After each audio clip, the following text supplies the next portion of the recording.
Bueno, las próximas entonces son las vértebras torácicas. Las vértebras torácicas, como se ve acá, tienen el cuerpo un poco más grande, el agujero es redondo, a diferencia del triangular de las cervicales. Tienen, como siempre, las apófisis transversas, tienen pedículo, lámina, apófisis articulares, superiores e inferiores.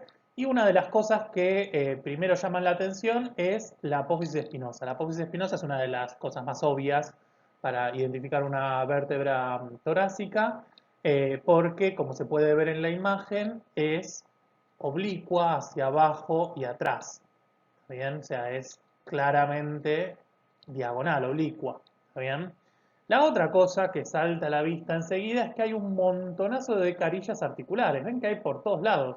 Acá hay dos, acá hay otra. ¿Está bien? Por todos lados hay carillas articulares. Porque en este caso las vértebras torácicas no solo se tienen que articular con otras vértebras arriba y abajo, sino que también, ¿se acuerdan que habíamos hablado de que se articulaban con las costillas? ¿Está bien? Y se articulan en dos lugares. La costilla tiene una cabeza y un cuello.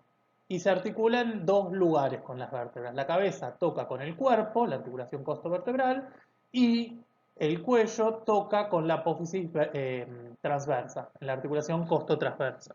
Acá se ve de vuelta un poco más fácil.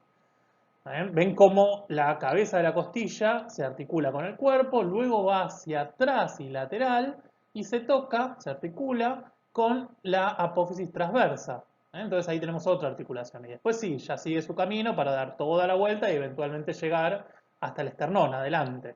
¿Está bien? Entonces tenemos dos carillas articulares, una en el cuerpo y otra en la apófisis transversa para la costilla. Pero además de eso, fíjense que la costilla, la cabeza de la costilla, no sale de una vértebra en sí, sino entre dos vértebras. Entonces no solo toca el cuerpo de la vértebra que tiene abajo, sino que también toca el cuerpo de la vértebra que tiene arriba. Por eso es que tengo dos carillas articulares, como se ve acá. ¿Ven? Que tengo una carilla articular en el cuerpo arriba y otra abajo. Eso es porque hay una costilla que está saliendo de acá y que toca esta vértebra en la parte de abajo de su cuerpo, pero también toca la vértebra subyacente, o sea, la de abajo, en la parte de arriba de su cuerpo. Y acá lo mismo. Tengo una costilla que sale de acá, que toca a esta vértebra en su parte superior, pero también toca la vértebra suprayacente en la parte inferior de su cuerpo. ¿Bien? Y después sí, toca a la apófisis transversa en un solo lugar. ¿Está bien? Pero por eso es que son todas estas carillas articulares para las costillas.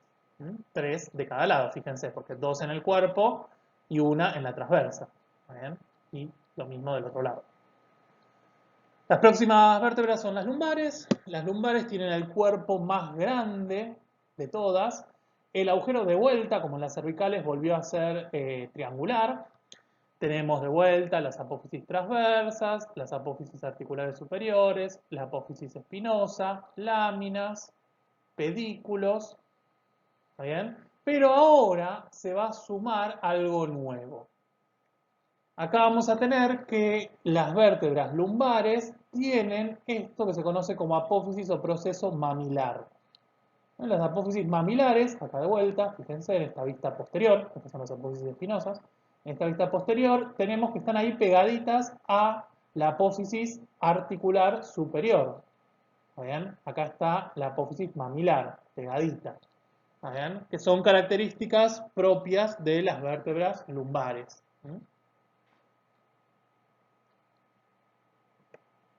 La última que me queda, bueno, las últimas en realidad, es el sacro y el coxis. ¿Está bien? El sacro yo les había contado que en realidad son 5 vértebras fusionadas. Y la verdad es que es mucho más simple si se lo pueden imaginar así. Esta sería una vista anterior, esta es una vista posterior, acá es un corte sagital, estamos viendo la parte de adentro, y acá es una vista superior. Si ustedes se lo pueden imaginar, como les decía, como 5 vértebras que se fusionaron, se osificaron y hasta les creció hueso de más, es mucho más fácil. También fíjense cuando lo vemos de arriba. Ven que la parte anterior tiene el cuerpo de una vértebra normal. Lo mismo acá, fíjense. ¿Ven? Acá hay un cuerpo otro cuerpo, otro cuerpo, otro cuerpo, hasta se ven los lugares para los discos, ¿ven? Ahí. Y atrás de los cuerpos se ve lo que vendría a ser el agujero vertebral, el mismo de antes, este agujero vertebral que está acá o acá, ¿está bien? Por detrás de eso, se ve mejor en esta de arriba, tengo, ¿ven? Como si fueran láminas y una apófisis espinosa para atrás, que si se fijan acá y le ponen onda, ven que hay como 4 o 5 puntitas, ¿ven? Ven que hay protrusiones hacia atrás, hacia posterior. Esos serían las apófisis espinosas, si fueran vértebras separadas. Lo que pasa es que está todo junto. Acá lo mismo. Yo acá no veo 5 cuerpos. Veo toda una sola pieza ósea, todo juntito. Pero en realidad es muy parecido. Lo único que tiene es que cambian de nombre. Entonces, a estas apófisis espinosas, ya no las llamamos apófisis espinosas, las llamamos cresta sacra. A estos agujeros vertebrales lo vamos a llamar conducto sacro. ¿Está bien? A las apófisis transversas, que acá es donde está la mayor parte de la osificación. Fíjense, si esto es el cuerpo, acá están las láminas, acá está la apófisis espinosa, acá vendrían las apófisis transversas. Bueno, las apófisis transversas forman una terrible masa gigante de hueso que la llamamos alerones o alas del sacro. Y se acuerdan que si por acá estaba el agujero vertebral, a los costados teníamos los forámenes o agujeros de conjunción, ¿se acuerdan? Que era por donde salían los nervios espinales. Entonces, esos agujeros son los que quedan trabados un poco por esta unión de las apófisis transversas llamadas alas o alerones. Entonces lo que va a pasar es que el agujero, ven que por dentro existe el agujero en realidad, pero se tiene que dividir en canales que van hacia adelante y hacia atrás. Entonces lo que voy a tener es agujeros en la parte de adelante y agujeros en la parte de atrás, pero que son la continuación de esos agujeros laterales que eran los agujeros de conjunción, que tienen que permitir la salida de los nervios raquídeos hacia adelante, porque hay una rama anterior, y una rama posterior que sale hacia atrás. Entonces ven que tengo agujeros sacros anteriores, que serían estos, están acá, y agujeros sacros posteriores, que son estos que están acá. Entonces no es otra cosa que la continuación de esos agujeros de conjunción. Digan eso, ¿está bien? Bien, y abajo de todo tenemos el coxis. El coxis son, como les contaba antes, es la involución de la cola de los primates, son piezas óseas muy pequeñas que como están en involución no tienen ninguna función ya, que se encuentran articuladas con la parte inferior del sacro y que justamente como están en involución son variables. Algunas personas tienen 5 piezas coxigias y otras personas tienen solamente 4, ¿ven? Como se ve acá. Por eso es que cuando habíamos empezado todo esto, en columna les había dicho que eran 33 o 34 piezas óseas, porque la variación está acá, en el coxis, que pueden ser 4 o 5. Bueno, y el último de todos los objetivos que nos quedaban es el de los tipos y géneros articulares, las articulaciones. Entonces, les preparé este cuadrito como para que vean qué es lo que tienen que saber de cada una y que además después se diviertan un poco completándolo. Acá tienen las articulaciones, el tipo, el género, las superficies articulares, que es bastante fácil, y el movimiento, que el movimiento, como ya saben de la clase de generalidades del locomotor, está dado justamente por el tipo y género. Cada tipo y género de articulación permite un tipo de movimiento distinto. ¿Sabes? Entonces, es un poco lo mismo en realidad. La primera de todas es la occipito-atloidea, es decir, entre el occipital y el atlas. Justo ahí es donde reposa el cráneo, el occipital del cráneo, en la columna, sobre la primera de las cervicales. Y el occipital, en su parte inferior, tiene dos cóndilos que van a articular, van a apoyarse sobre estas cavidades que ya las habíamos visto en el atlas. ¿Se acuerdan que habíamos visto cuando vimos el atlas que tenía superficies articulares hacia arriba y hacia abajo, que ahora no me interesan, pero las superficies articulares superiores eran justamente para estos cóndilos del occipital? ¿Está bien? Que entonces justamente la articulación va a ser de tipo elipsoidea, ¿está bien? O condilia. Fíjense la formita, ¿ven? Cuando te dan un atlas para poner en posición anatómica, algo que ayuda mucho es esta diferencia entre las superficies articulares, para saber qué lado es el que va para arriba y qué lado es el que va para abajo. Fíjense que la articulación que articula con el occipital tiene esta forma que se suele decir que es en forma de huella de zapato, ¿ven? Acá también, ¿ven? Que es distinta a esta. Entonces, esa es la articulación para los cóndilos del occipital. Después tenemos las articulaciones entre el atlas y el axis, que fíjense que hay dos, porque ya habíamos visto, ¿se acuerdan? Que el atlas y el axis se tocaban en dos lugares.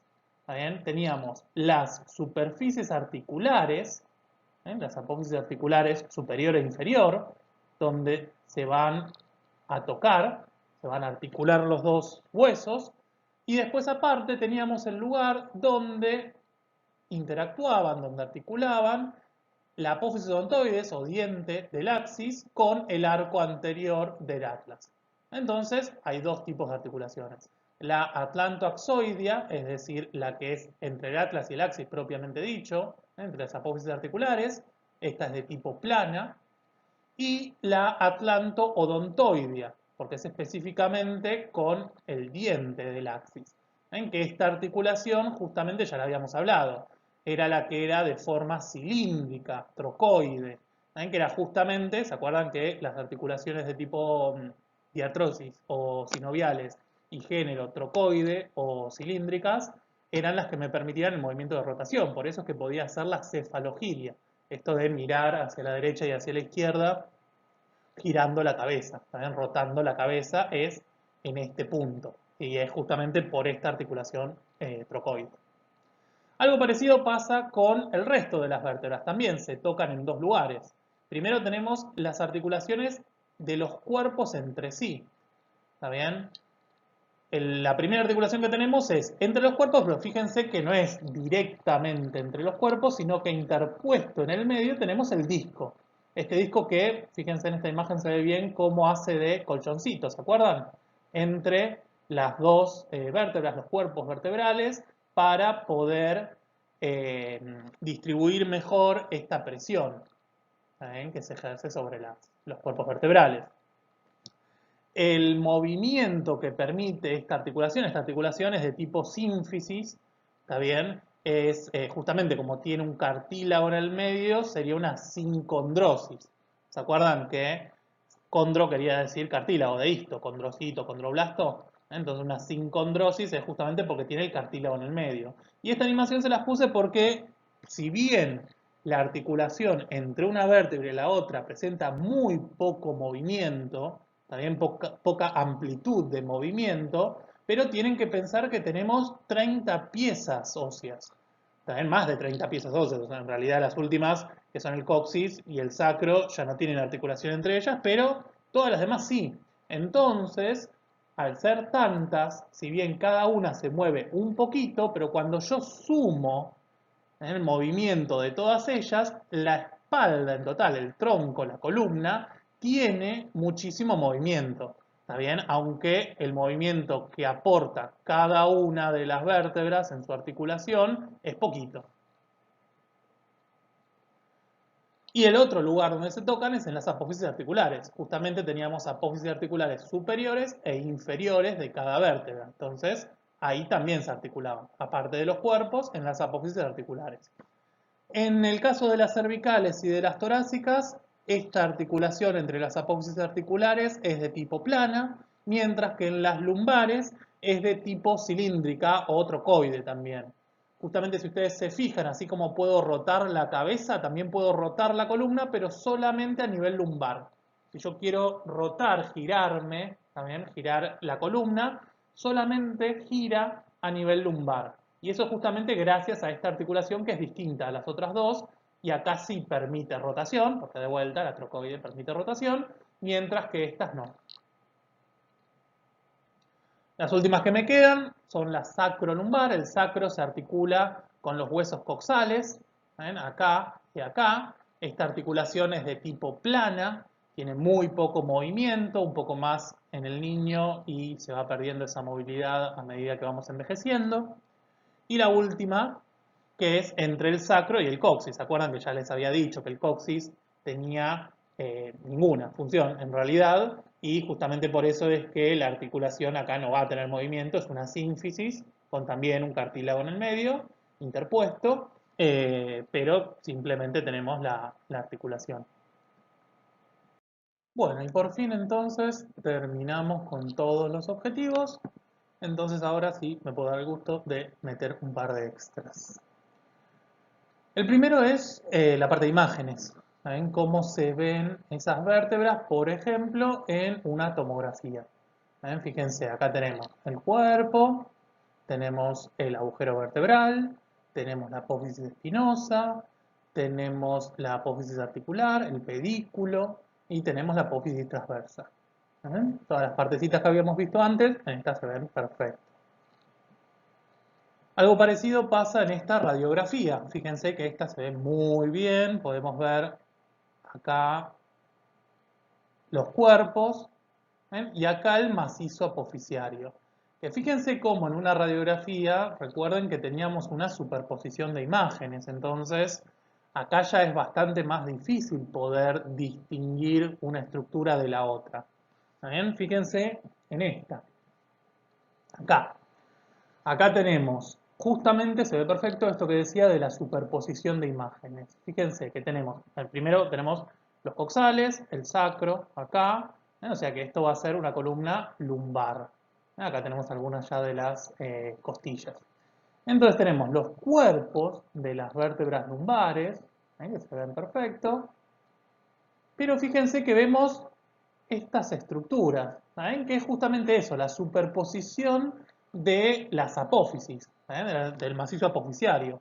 Estas que se encuentran justo en el medio, ¿está bien? Acá no lo podemos ver porque es anteroposterior, pero nosotros sabemos desde la teoría que van hacia atrás porque son las apófisis espinosas, ¿está bien? Que son impares, o sea, una sola, ¿ven? Y en el medio. En cambio acá tenemos estructuras que están en los costados, ¿está bien? Que se continúan con las apófisis transversas y que a esta altura, justamente uniendo a las dos, podemos encontrar a las apófisis articulares. Entonces fíjense cómo en base a los lugares que vemos más radiopacos o más radiolúcidos, ¿se acuerdan que se decía así? Vamos a encontrar entonces más hueso y por lo tanto más denso, porque acá no solamente estoy viendo el cuerpo, sino también la apófisis espinosa. Y al superponer esos dos, se ve más radioopaco que solo acá que tengo el cuerpo, por ejemplo. Otro de los extras, que ya lo habíamos empezado a nombrar antes, eran los ligamentos. ¿Ven? Tenemos muchos ligamentos que unen todas estas estructuras. Acá tenemos entonces los cuerpos y pasando por adelante de todos los cuerpos tenemos el ligamento longitudinal anterior. Y pasando por atrás de todos los cuerpos, como se ve acá, tenemos el ligamento longitudinal posterior.